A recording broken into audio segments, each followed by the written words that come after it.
honor talking to you because of what you have done throughout your career. Now, tell me this: how is this team, unique from the earlier work that you have done, and what makes this team so special to you?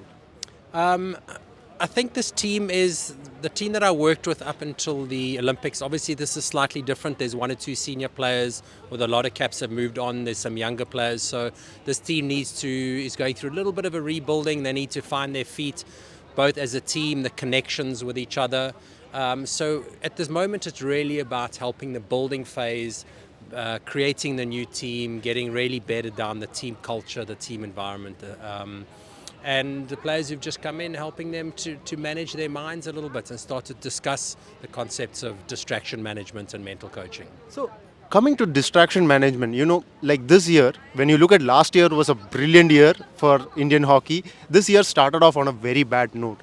So, and then you have had a very tough game against China, and then you followed it up with a better performance against Japan. So, in those kind of circumstances, how do you work? How do you come in and tell that, okay, we understand that you're going through a rough phase, but this is what you need to do? How do you work with that?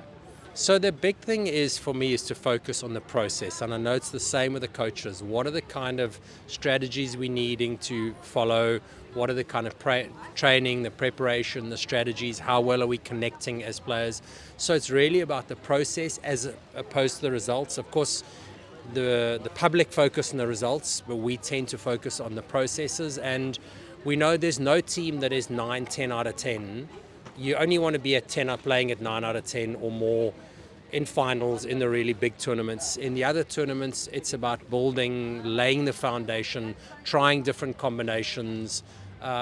So we were quite happy, obviously, getting the result from with China and Japan games, and weren't too concerned. We know we didn't play our best. The players knew they didn't play their best, but really good teams, they can not play their best and still win, which is a sign of this being a good team. Right. So, how does this team keep you on your toes? Like, how are they, on the field, we know that they're one of the best teams out there. But off the field, how do they interact with you, and how do they keep you on your toes and make you learn as well? I think one of the big things is I don't know very much about hockey. So for me already, that's a really steep learning curve. I'm fascinated to learn about the game. Personally, this is only the second time I've worked in hockey. I can't understand why hockey is not more popular, why more people don't watch. I think the physical skill is truly remarkable. The speed of the game is remarkable.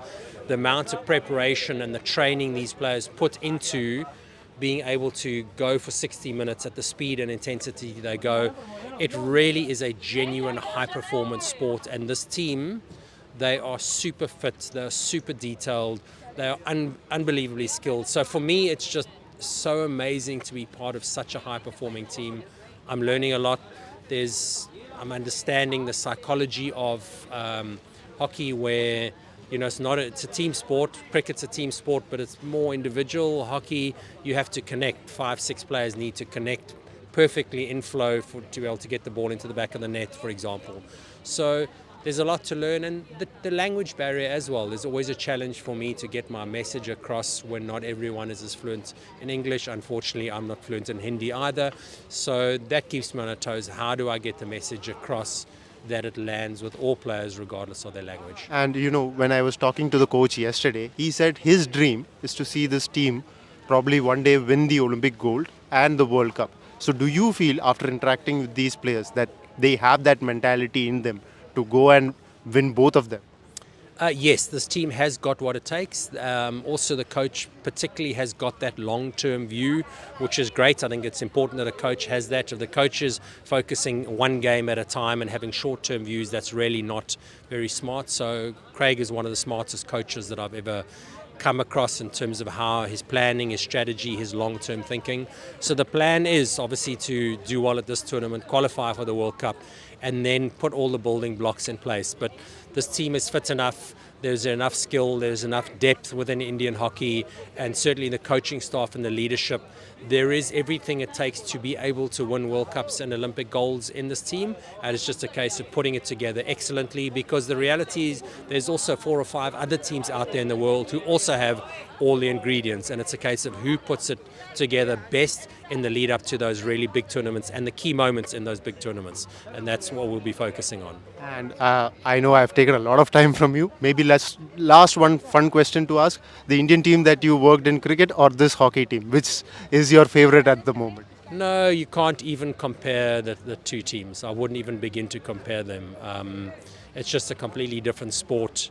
What I'd love to do is bring the cricket team to come and do half a training session with the hockey team, and I think you'll see the cricket team will all be lying on the floor. The only person who will last more than half a training session would be Virat, I think.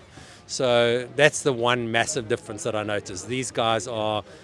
There are 18 Virat Kohlis from a fitness perspective, where in the cricket team there's only one Virat Kohli from a fitness perspective. So it's like I said, an honor talking to you. Thanks for sharing this time and Awesome. all the best.